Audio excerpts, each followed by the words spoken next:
Terima kasih Anda masih bersama kami. Bagi Anda yang baru saja bergabung, kami hadirkan kembali 3 berita utama hari ini. Keluarga bos rental yang tewas dikeroyok di daerah Pati, Jawa Tengah, desak polisi usut tuntas pelaku pengeroyokan.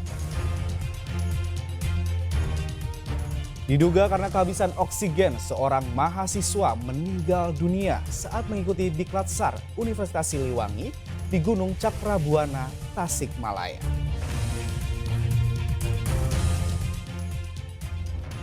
Harga beras di pasar tradisional Purwakarta melambung. Pedagang beras gigit jari karena omset mereka anjlok 30%.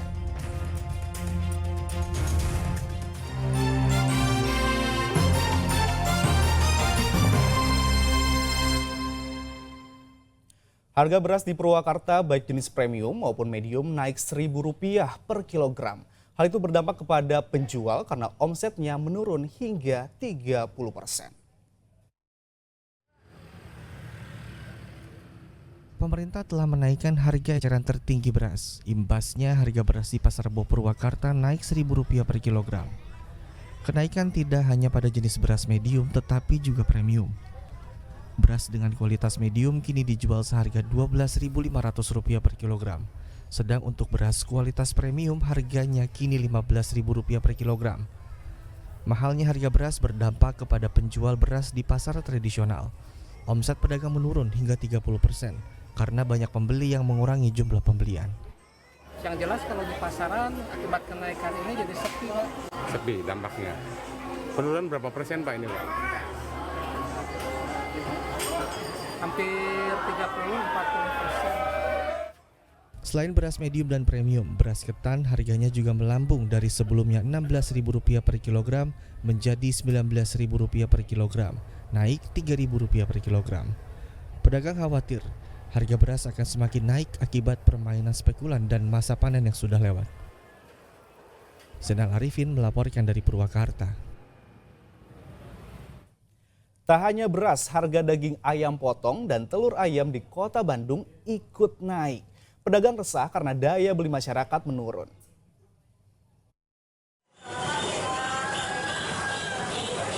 Menjelang Idul Adha, harga daging ayam potong di Pasar Kosambi Kota Bandung semakin mahal.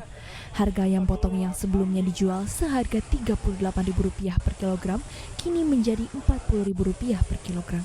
Harga daging ayam naik, sementara daya beli masyarakat turun. Hal itu tak sebanding. Banyak masyarakat yang mengeluhkan harga daging ayam yang terus meroket. Pasti ada yang biasanya di harga 40, biasanya banyak yang nawar, biasanya cuma 38, sekarang jauh lebih mahal. Ya emang dari sananya belum turun lagi, sekarang malah naik. Ada penurunan omset nggak sih Kang terkait kenaikan ini, Pak? Nah, mungkin sekarang mah agak naik, soalnya mau menghadapi ini sih Rayagung. Daging ayam mahal, harga telurnya pun ikut naik. Sudah 2 pekan telur ayam dijual mulai dari Rp29.000 hingga Rp32.000 per kilogram. 7,5 normal paling rendah kemarin tahun kemarin segitu.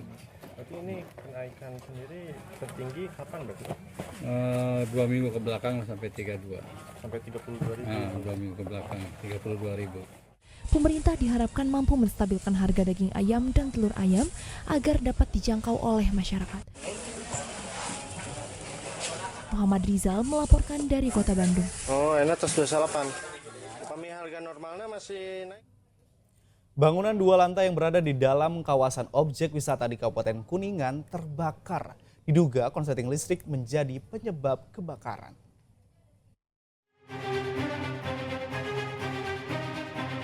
Senin kemarin, sekitar pukul 4 pagi, satu bangunan berlantai 2 yang berada di kawasan wisata kolam renang di Kabupaten Kuningan terbakar. Api semakin membesar karena terdapat banyak material yang mudah terbakar dalam bangunan. Pemadam kebakaran mengerahkan 2 unit mobil ke lokasi kejadian. Setelah sampai di lokasi, mereka melakukan penyekatan agar api tidak merembet ke bangunan lain. Api dapat dipadamkan selama 1 jam, diduga kebakaran akibat korsleting listrik pada lampu box. Api masih besar, cuman kebetulan kan kita juga jaga-jaga kiri kanan karena ada bangunan, kita sekat pendinginan, langsung kita juga lakukan pemadaman. Alhamdulillah untuk korban jiwa tidak ada. Api berasal dari korsleting lampu box yang di depan. Setelah api padam, pemadam kebakaran melakukan pendinginan di dalam bangunan untuk memastikan tidak ada titik api yang masih menyala. Bangunan yang terbakar digunakan untuk kantor dan kantin. Tidak ada korban jiwa dalam peristiwa ini, namun kerugian ditaksir hingga 300 juta rupiah. Agun Gunawan melaporkan dari Kabupaten Kuningan. Komisi Pemilihan Umum Purwakarta menggelar acara peluncuran pemilihan Bupati dan Wakil Bupati Purwakarta tahun 2024. Selain mengenalkan maskot dan jingle Pilkada Purwakarta, kegiatan ini juga diawali dengan jalan sehat sejauh 5 km. Ribuan anggota panitia pemungutan suara atau PPS dan panitia pemilihan kecamatan atau PPK melakukan jalan sehat di sejumlah jalan utama Kota Purwakarta. Titik terakhir berada di Taman Surawisesa, areal Taman Kota Situbulet, di mana KPU akan memperkenalkan maskot dan jingle Pilkada Purwakarta. Maskot Pilkada Purwakarta tahun ini adalah sepasang badak jantan dan betina bernama Kang Pubi dan Neng Fumi. Kegiatan sebagai salah satu tahapan Pilkada yang akan digelar pada 27 November mendatang.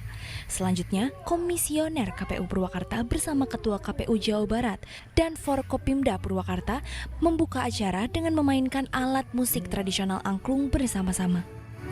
Purwakarta melaksanakan peluncuran pemilihan Bupati dan Wakil Bupati Purwakarta untuk tahun ini. Selain kita melakukan sosialisasi, misalnya ini memberikan pemilih buat masyarakat Purwakarta, kita memperkenalkan tahapan pilkada, dan ada yang khusus kita perkenalkan di kegiatan ini, yaitu peluncuran maskot dan jingle Pilkada di Purwakarta. Kegiatan ini juga sebagai sosialisasi sekaligus pendidikan bagi masyarakat Purwakarta. Dengan peluncuran pemilihan Bupati dan Wakil Bupati Purwakarta tahun 2024, KPU Purwakarta berharap akan terbangun konsolidasi dan koordinasi yang harmonis demi mewujudkan pilkada yang demokratis, berlandaskan langsung, umum, bebas, rahasia, jujur, dan adil. Syamsun Nur Syam melaporkan dari Purwakarta.